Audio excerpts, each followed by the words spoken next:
ببین فکر کنم هممون میتونیم قبول کنیم انگیزه خیلی خوبه، اما یه مشکلی داره. هیچ وقت نمیشه روش حساب کرد و همیشه رندوم ترین زمانهای ممکن میاد. یعنی تایمی که مثلا 3 صبح رفتی دستشویی بکنی برگردی تو تختت، یا مثلا وسط این مهمونی که رفتی تو دستشویی داری تو آینه به خودت نگاه میکنی. ما اینو نمیخوایم، ما دیسیپلین میخوایم. و برای من 18 سال طول کشید که به این نتیجه برسم. میدونم تحسین برانگیزه. و شروع کردم تک تک ویدیوهایی که راجع به دیسیپلین رو ببینم. ویدیوهایی که مال چنل‌های بزرگه، ویدیوهایی که مال چنل‌های کوچیکه، ویدیوهایی که فارسیه، ویدیوهایی که انگلیسیه، تک تکشون رو دیدم. و باید بگم 90%شون نمیخوام بگم 90%شون چرتن، چون واقعا زحمت کشیده بودن. 90%شون شره. چون میدونی همه‌شون داشتن از پایه به قضیه اشتباه نگاه می‌کردن. و برای همین من این ویدیو رو درست می‌کنم که اگه یکی مثل من هست اون بیرون که تصمیم گرفته دیسیپلین رو توی زندگیش اضافه کنه، حداقل یه اطلاعاتی داشته باشه که درسته، صرفا برای کلیک بیت نیست که ویو بگیره، لایکو بگیره و پولو بگیره و در بره. و تک تک چیزایی که دارم میگم از تجربه شخصی من توی این 2 سال اخیره. و شاید بگی بروفسکی ایول اینترو هیجان زدم کرد. بهم بگو رازش چیه؟ و نکته عجیب ویدیو دقیقاً همینه. راز دیسیپلین اینه که راز خاصی وجود نداره.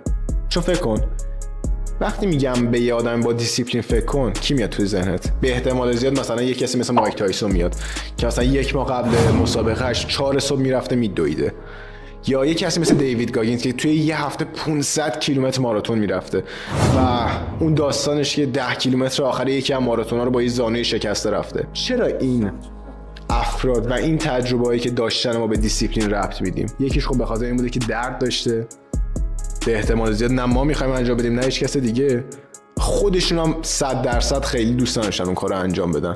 بعید میدونم که دیوید گاگینز ذوق کرده باشه که با زانوی شکسته مثلا بخواد 10 کیلومتر بدوه. و دقیقاً دیسیپلین همینه. و برای همینه که به نظر من اون ویدیوهای یوتیوبی که میدیدم احمقانه بودن، چون نگاه کنی کلی کلیک بیتاشون اینه که او دیسیپلین به روش ساده، او دیسیپلین رو تو 2 روز اضافه کن، او دیسیپلین قراره این کار خیلی واسه راحت بشه. این پایه اشتباهه. چون دیسیپلین این نیستش که مثلا من کتاب بخونم. مثلا کتاب خوندن خیلی فکر می‌کنم اوکی کتاب خوندن این کار با دیسیپلینه. نه صرفا. الان برای من کتاب خوندن یه کار دیسیپلینی خیلی حساب نمیشه، چون تا یه حدی من از کتاب خوندن لذت میبرم. کار مفیدیه 100%. احمقانه است بگم مفید نیست، اما کار دیسیپلینی نیست. من لذت میبرم که برم انقلاب همینجوری کتابا رو نگاه کنم، مثلا پشتشون رو بخونم، فهرست رو ببینم راجع به چیه، و بعدا مثلا بیام تو خونه مطالعهشون بکنم. واسه من اونقدر سخت نیست. من توی این موقعیت کسی نیستم که این موقعیت سخت رو ببینم بگم اوکی دارم میرم تو شقم آدم با دیسیپلینی ام. نه کار مفیدیه اما دیسیپلین نیست. اما همین کارو ببر واسه نسخه 5 سال پیش من، برای اون یه کار دیسیپلینی بود. میدونی چرا؟ چون اسکرین تایم من توی اینستا 7 ساعت بود، 4 ساعت توی یوتیوب داشتم ویدیوهای رندوم میدیدم، ویدیوهای مثلا آموزشی مثل این، و اگه هم انرژی میموند میرفتم سمت پلی استیشن، به احتمال فورتنایت یه بازی رندومی داشتم بازی میکردم. برای اون آدم خوندن کتاب یه کار فول با دیسیپلین بود، چون فهرست رو داشت میخوند، حوصله‌اش سر میرفت، میرسید به مقدمه و پاراگراف اولو 10 بار میخوند، چون هر سری نمیفهمید چی میگه. صفحه اول تموم میشد میرفت صفحه دوم، صفحه اول دوباره یادش میرفت و یه تجربه وحشتناک بود براش. برای اون آدم کتاب خوندن یه کار با دیسیپلینه، اما برای من نه. یا مثلا باشگاه رفتن، اولین باری که باشگاه رفتی یادته؟ به احتمال زیاد اکثر کسایی که توی توسعه فردی اولین کاری که میکنن اینه که مثلا ورزششون رو جدی میگیرن. یادت اولین بار چه حسی داشتی؟ حوصله نداشتی بری، میگفتی نه وقتم داره تلف میشه، میتونم کار بهتر از این بکنم. میرفتی میگفتی چه کاری اصلا نمیخوام با دمبل کار کنم، ترنینگ خسته کننده است، خوشم نمیاد، اما انجامش دادی. اون موقعی که تو داشتی باشگاه میرفتی سخت بود، خوشت نمیومد، اما با در نظر داشتن یه تصویری که اوکی کلام قراره بهتر بشه، اون پروسه رو رد کردی.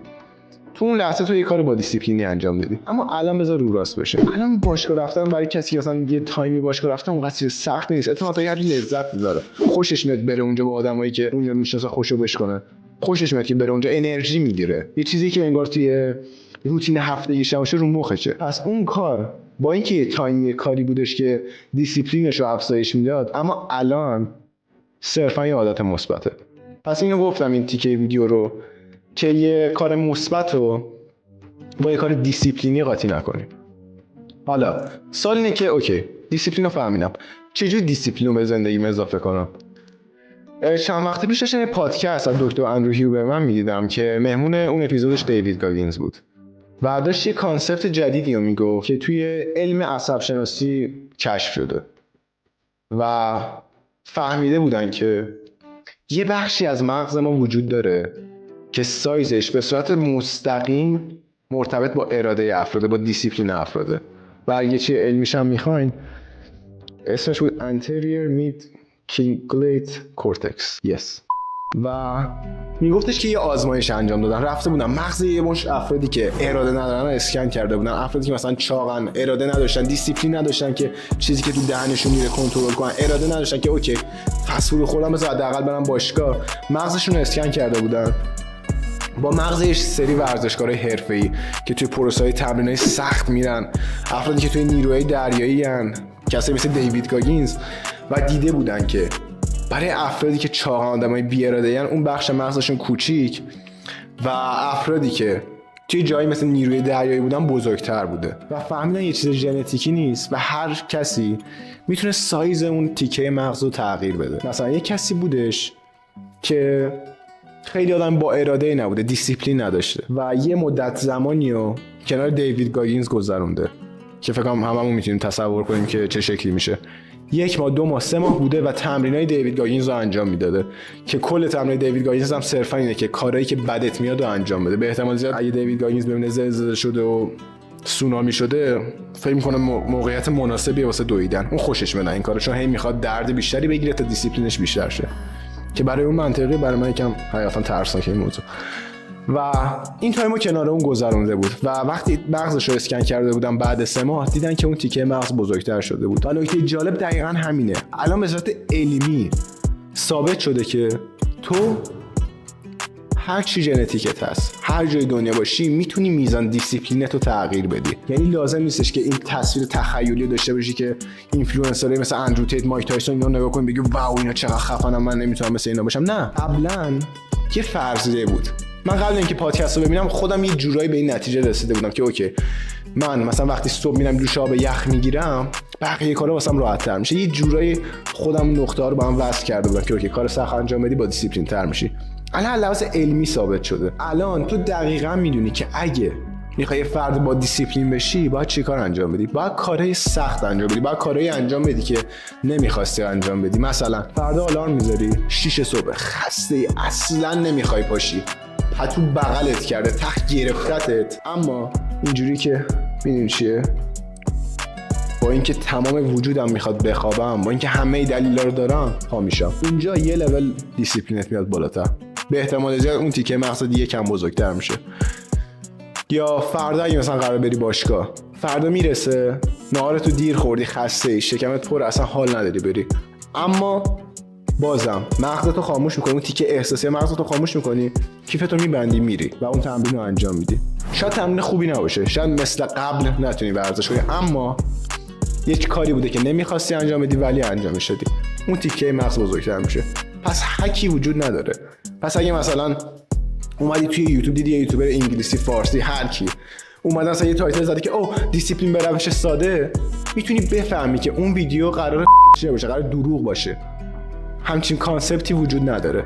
پس تا اینجای ویدیو ما فهمیدیم که دیسیپلین چیه و چجوری میتونیم دیسیپلین رو بیشتر کنیم. حالا برای بونس میخوام یه فریم ذهنی بهت بگم که از یکی از کامیونیتی‌های بین‌المللی که توش هستم یاد گرفتم و اون اینه که یه فریمی روی ذهنت بذاری که به هر موقعیتی که شاید قبلا واسه آزاردهنده دیده میشد یا یه موقعیتی بود که بدت میومد، با این فریم به عنوان یک فرصت نگاه کنی. این چی؟ یعنی مثلا آب گرم کنه خونتون قطع میشد، یه موقعیت بده دیگه، اینجوری که بابا شت من باید دوش بگیرم و آب یخه، نه این فریمو بذار که اوکی من به احتمال زیاد نمیخوام دوش بگیرم، با آب گرم خیلی راحت تر بود، با آب سرد الان برام باید اینجوری بلرزم. ولی میدونی چیه؟ این یه موقعیت بد نیست برای من، این یه فرصته. این یه فرصته که یه لول دیسیپلین رو بیارم بالاتر. یا اگه یه روزیه که باید پاشی بری سر کاری و یه ساعتی هستش که اصلا نمیخوای باشی، نمایشگاهی بگیم پیش اومده که تو باید 5 صبح پاشی تا به اون نمایشگاه برسی. وقتی خیلی خسته ای به عنوان یه موقعیت ترسناک به این موقعیت بد بهش نگاه نکن. یه فریم توی ذهنت داشته باش و به هر موقعیت دردناکی که نمیخوای ازش بگذری به عنوان یک فرصت نگاه کن، برای اینکه یه لول دیسیپلین و کاراکتر تو بیاری بالاتر. و همیشه یادت باشه درد دیسیپلین خیلی کمتر از درد پشیمونیه. I let shorty get what she worth. I know one day I gotta leave Earth, so I gotta give them this word. I was already set when they got started, they ain't wanna see me in first. And I already stuffed about 10 in the 40, so don't make me quench my thirst. If I spin through your block and I'm purging, fuck a Gucci, I'm back in my Birkin.